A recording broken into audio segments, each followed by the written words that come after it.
বাপ ভালো তার ব্যাটা ভালো, মা ভালো তার জি, গাই ভালো তার দুধ ভালো, দুধ ভালো তার ঘি।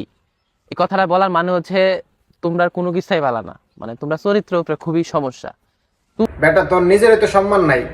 হায় রে ইমরান তালুকদার, সারা জীবন বউ ব্যবসা করে ভাত খাইলি, বউয়ের সম্মান বেচে ভাত খাইলি। এখন আরেকজনের কাছে বউ ব্যবসায়ী, আরেকজনের সম্মানের জায়গায় হাত দেস। বেটা তোর নিজেরই তো সম্মান নাই। বউ ব্যবসা কইরা গাড়ি কিনলি, বাড়ি কিনলি, দোকানপাট করলি, সবই তো বউয়ের সম্মান বেচা। তোরই তো সম্মান নাই, তুই আরেকজনরে কিভাবে বলস তাদের মানিজ্যত নাই? তোর মানিজ্যত আছে, তোর মুখে এ কথা মানায় না, তুই এই কথা বলিস না। তুই ঠিকই বলছস, গাছ ভালো তো ফল ভালো, গাই ভালো তো বাছুর ভালো। তুই ঠিকই বলছস, তোরা হলি তোদের মায়ের বাছুর। তো দেখতেই পারতেছি বাছুরের যে অবস্থা, গায়ের কি অবস্থা হইতে পারে এটা তো আমরা বুঝতেই পারতেছি। বেটা ভালো হয়ে যায় গিয়া, উল্টা পাল্টা কথা কইস না ফেসবুকে। তোদের জ্বালায় ফেসবুকে মানুষ ফেসবুক চালাইতে পারে না, তোদের বউ ব্যবসায়ীদের কারণে।